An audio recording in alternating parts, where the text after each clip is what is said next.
Nah, bagus mana mengakhirkan waktu duha sampai berlalunya seperempat hari atau langsung duha di masjid tapi belum masuk waktu yang afdol tadi? Mana yang bagus? Jadi bagus mana sholat duha di masjid tapi belum berlalu seperempat hari, atau sholat duha di rumah telah berlalu seperempat hari?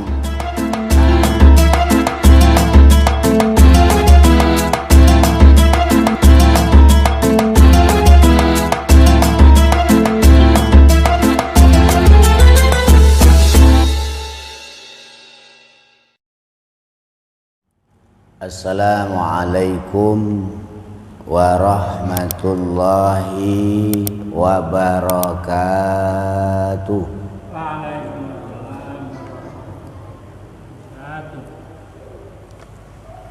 A'udzu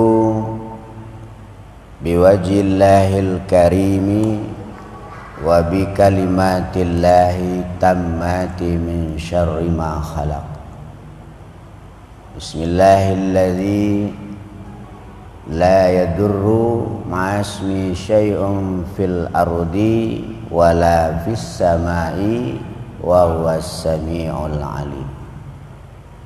Alhamdulillah ala kulli halin wa fi kulli halin wa ni'mah.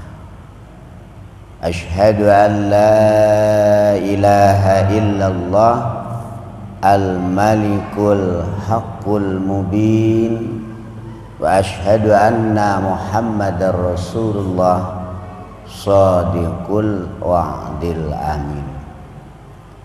Allahumma shalli wa sallim wa barik ala sayyidina Muhammadin wa ala alihi wa ashabihi ajma'in, amma ba'd.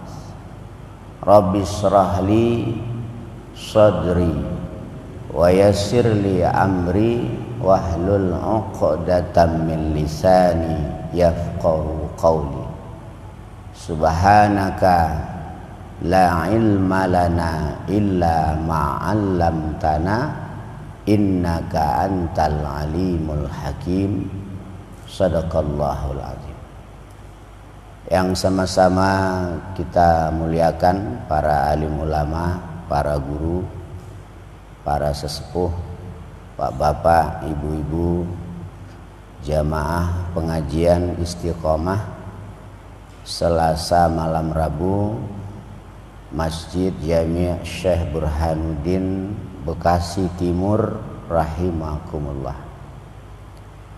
Alhamdulillah, dengan izin Allah, fadl kasih sayang Allah, kita dapat kembali melanjutkan pengajian atau kajian seminggu sekali di masjid yang kita cintai ini. Mudah-mudahan kehadiran kita disertai nur hidayah, taufik dan hidayah dari Allah Subhanahu wa ta'ala, menjadi asbab bagi kita untuk menambah pemahaman, pengertian tentang iman dan keyakinan kita. Salawat beriring salam semoga tetap tercurah limpah ruahkan kepada junjungan kita Nabi besar Muhammad sallallahu alaihi wasallam, juga kepada keluarga beliau, sahabat-sahabatnya, pengikutnya, umatnya yang setia dan istiqomah mengamalkan ajaran dan sunnah-sunnahnya. Mudah-mudahan kita yang hadir pada malam hari ini atau yang mendengarkan dari kejauhan termasuk umat beliau yang insya Allah akan mendapatkan syafaatnya. Allahumma amin ya rabbal alamin. Melanjutkan pembahasan kita tentang sholat duha. Pada perjumpaan yang berlalu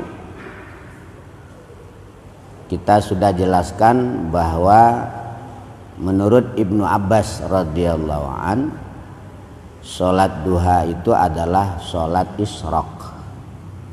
Sholat isyraq itu adalah sholat naiknya matahari.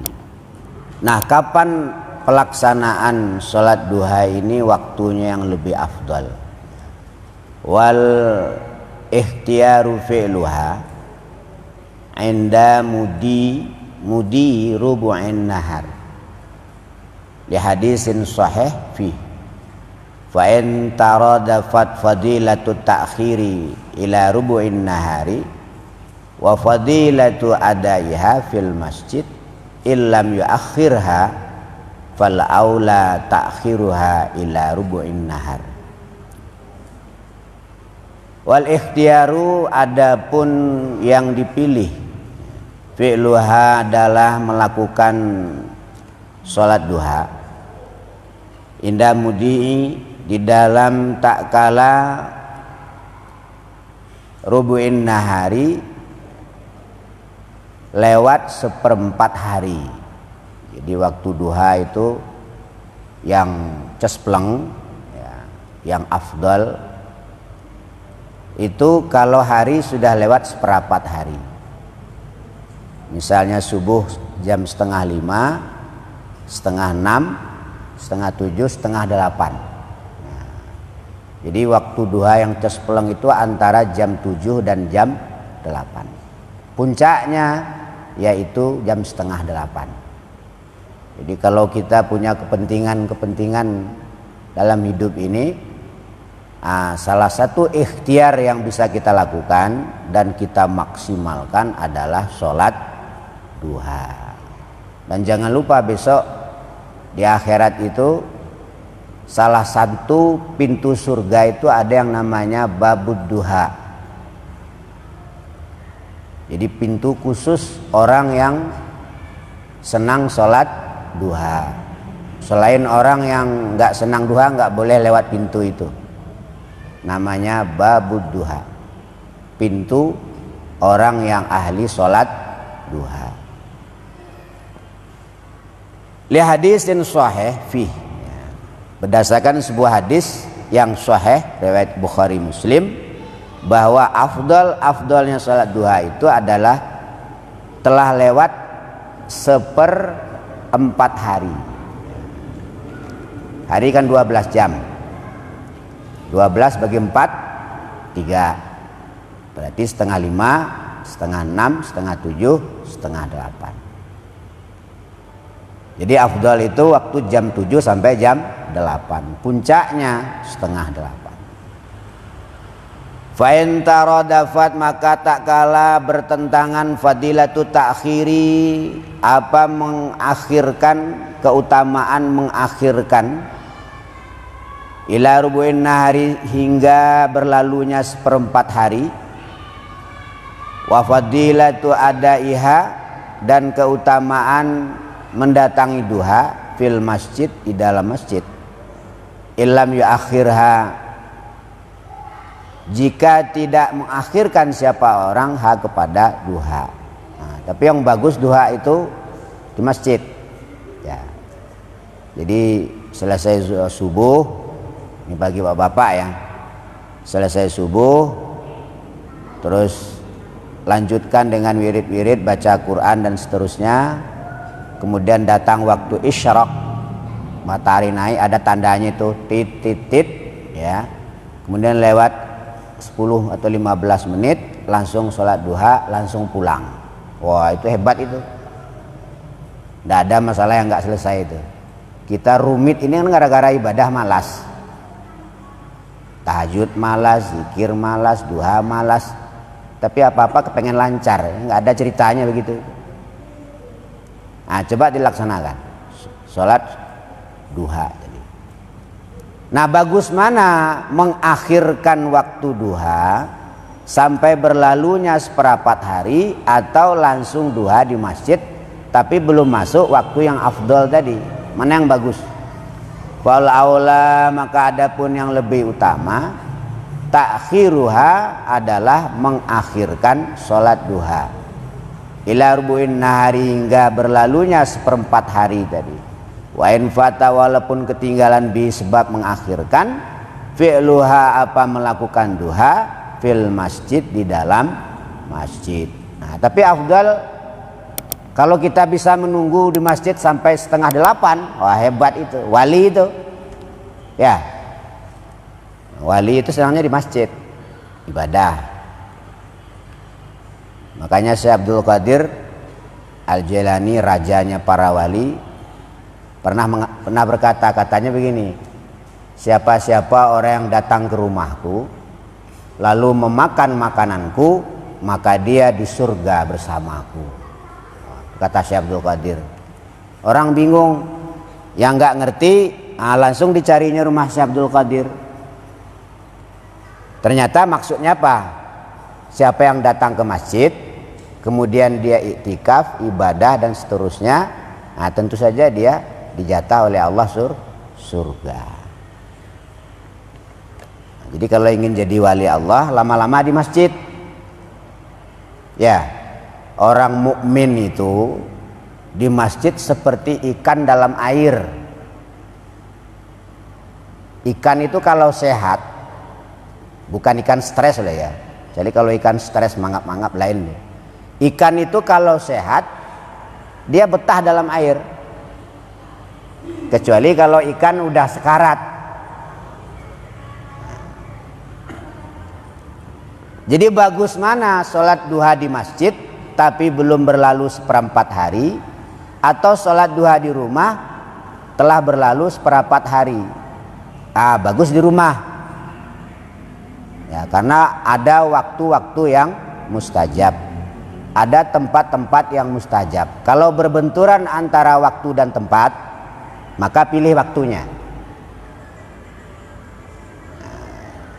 Misalnya begini, punya wirid, ya, punya wirid tiap jam 12 malam, wirid misalnya baca sholawat 100 kali misalnya, wiridnya di masjid. Terus dalam perjalanan naik mobil misalnya, udah jam 12 malam tapi belum sampai di masjid, maka wiridnya boleh di atas mobil, daripada dikejar ke masjid waktunya udah lewat jam 12. Jadi kalau berbenturan antara waktu-waktu mustajab dengan tempat-tempat mustajab, maka dulukan waktu tadi. Kalau bisa dua-duanya, waktunya mustajab, tempatnya juga mustajab, itu cespleng. Kita teruskan.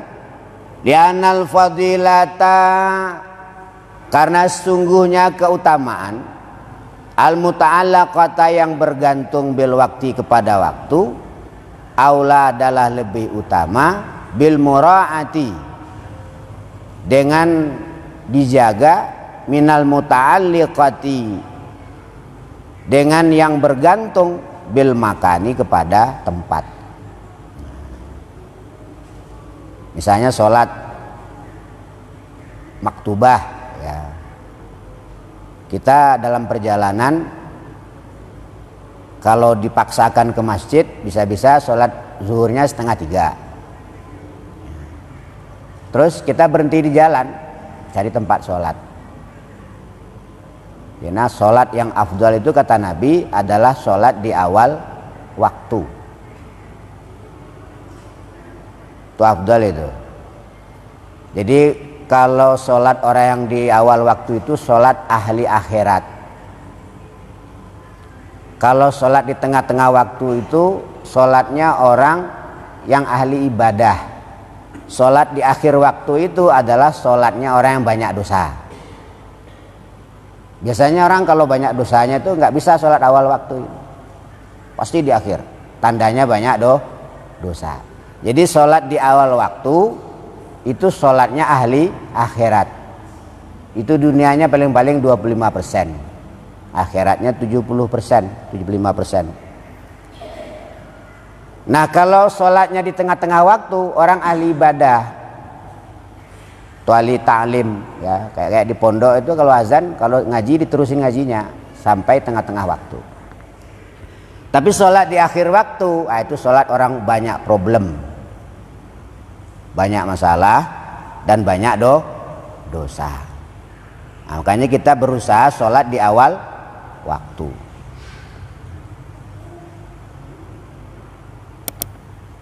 Wa yusannu, dan disunatkan ayat apa ndak membaca siapa orang via di dalam sholat duha tadi suratai kepada 2 surat, wasyamsi waduha wal lail. Ini kalau hafal ya, wasyamsi waduha sampai selesai, waduha wal laili idza saja sampai selesai. Kalau nggak hafal gimana? Waroda mendatang aidon qiraatul kafiruna wal ikhlas. Nah, kalau nggak hafal wasamsi waduha wal laili, ganti dengan kul ya ayyuhal kafirun dan kul huwallahu ahad. Ini 2 surat top ini. Kul ya ayyuhal kafirun itu untuk mengobati kekufuran yang ada pada diri kita. Kufur nikmat, itu obatnya kul ya ayyuhal kafirun itu. Gak mengakui nikmat Allah, hidup selalu mengeluh, kayak Tuhan gak beri rezeki, Tuhan gak beri nikmat. Nah, itu kufur, nikmat. Diancam sama Allah di dalam Al-Quran. La in syakartum la azidannakum wa la in kafartum inna azabi lasyadid.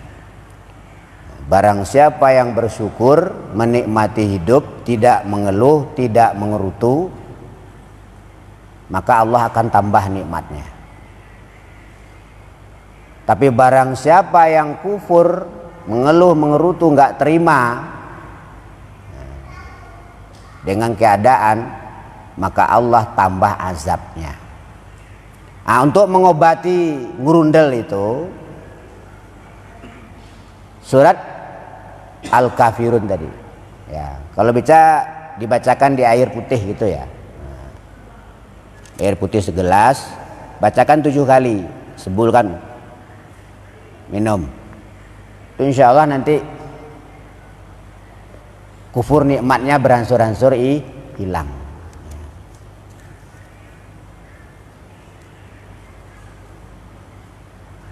Kemudian surat Al-Ikhlas atau Qul huwallahu ahad ini untuk pemurnian tauhid supaya kita bisa ikhlas. Ya. Kalau tadi itu supaya bisa bersyukur, nggak kufur. Kalau ini supaya bisa ikhlas menjalani hidup. Hidup ini maunya Allah. Rukun iman yang ke-6. Ya. Rukun iman itu kan ada 6. Waktu Nabi ditanya, ya Muhammad, akhbirni anil iman. Kata Nabi, al iman antu minabillah wa malaikatihi wa kutubihi wa rasulihi wal yaumil akhiri wa bil qadari khairihi wa syarrihi minallah. Rukun iman yang ke-6 itu qadar ketentuan Allah, baik buruk datangnya dari Allah. Jadi kita miskin sekarang itu dari Allah itu. Sebabnya boleh dicari, nggak apa-apa. Mungkin sebab malas kerja atau kebanyakan maksiat, sebab, tapi hakikatnya itu dari Allah. Makanya nggak boleh ngerutu tadi ya. Nah, kalau ngerutu juga obati dengan kuliah ayyuhal kafirun. Bacaan di air, minum. Nah, supaya bisa ikhlas, ya, surat Al-Ikhlas itu memurnikan tauhid. La ilaha illallah. Tidak ada tempat bergantung kecuali Allah. Tidak ada yang memberi kecuali Allah. Tidak ada yang menaikkan derajat kecuali Allah. Tidak ada yang menurunkan derajat kecuali Allah. Tidak ada yang melapangkan kecuali Allah. Tidak ada yang menyempitkan kecuali Allah. Tidak ada yang memuliakan kecuali Allah. Tidak ada yang menghinakan kecuali Allah. Tauhid itu. La ilaha illallah. Kita teruskan. Wal aujau anna rak'atail isyraqi minad duha khilafan lil Ghazali wa man tabi'ahu. Wal aujau, adapun pendapat yang kuat, anna rak'atail isyraqi, adapun 2 rakaatnya salat isyraq, minad duha adalah salat duha. Khilafan berbeda lil Ghazali kepada Imam Al-Ghazali, wa man dan orang tabi'ahu yang ikut kepada Imam Al-Ghazali. Jadi supaya masalah itu tidak benang jadi benang kusut, nah salah satu solusinya adalah laksanakan sholat duha.